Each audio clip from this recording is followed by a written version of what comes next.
It was hard to choose from the plethora of villains in the Ace Attorney universe, considering they're the main focus of these games.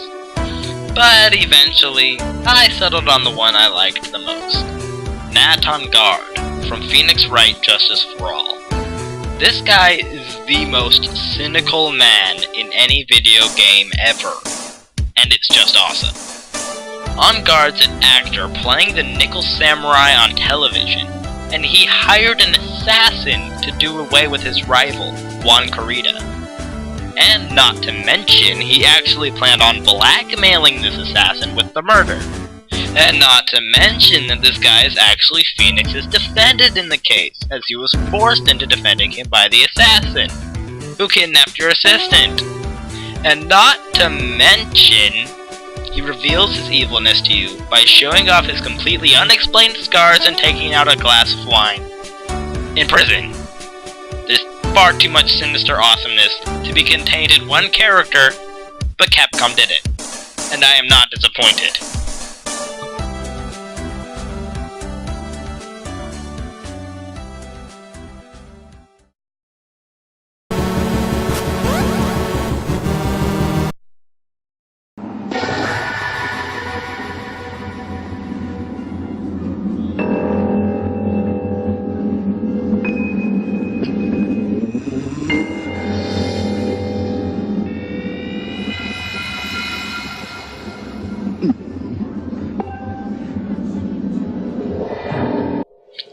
I'm sure I know what you're all thinking right now. Why did I choose Girahim over Ganondorf? After all, Ganondorf is one of the most famous villains in video game history. Let me explain. I only recently got into the Zelda series, so I didn't really grow up with Ganon. However, I don't deny his awesomeness. I just prefer Girahim, the villain from Skyward Sword, just a little more. First off, Girahim has a sadistic personality, which is something I've always loved in villains. I just love to hate these guys, who want the hero to hurt and enjoy doing it. It's a layer of depth to their characters for me. It just makes you want to hate them. And not to mention that Girahim has some pretty awesome powers. And if I had played Skyward Sword before my last list, he would definitely be on there. And this is a huge spoiler for the game.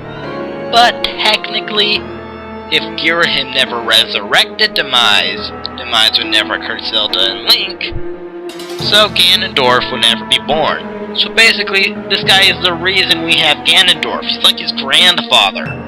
You can't hate him for that.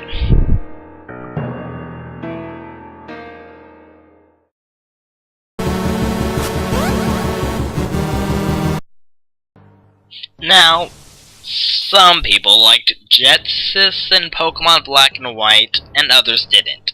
I didn't particularly mind him, but he's just cliché, and his final battle wasn't as good for me as it was for others. So why am I talking about him? Because he was upstaged by an anti-hero. N, short for Natural Harmonia Groupies, what? Never mind. The point is that N is awesome. He's one of my favorite video game characters ever, and in my opinion, a better villain than Jetsis. N believes that Pokemon should be set free, and is the king of Team Plasma. He's a unique and mysterious character, especially for a Pokemon game.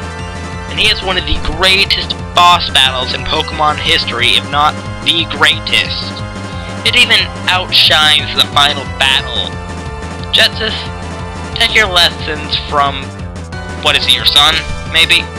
Okay, it's not explained at all, but still, N rocks, end of story. Now, who can beat him? Let's recap before we find out.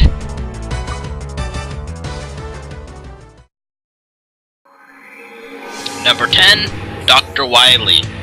Number 9, obligatory Bowser spot. Number 8, slightly less obligatory Eggman spot. Number 7, Xemnas. Number 6, Yomiel. Number 5, Layton! Number 4, Matt on Guard. Number 3, please don't hurt me, Ganon's cool too, I swear. And number 2, Natural Harmonia Gropia. Seriously, what is with that name, Nintendo? Forget it. N.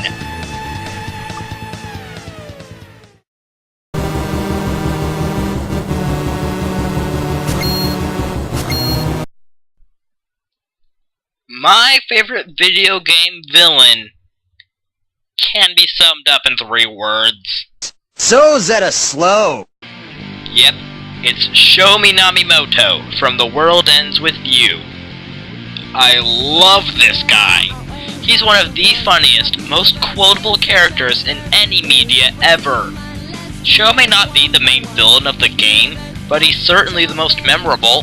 He's the game master of the second week of the Reaper game, when Neku is teamed up with Joshua, and he just talks, and you immediately know he'll be great. You see, Sho likes math. A lot.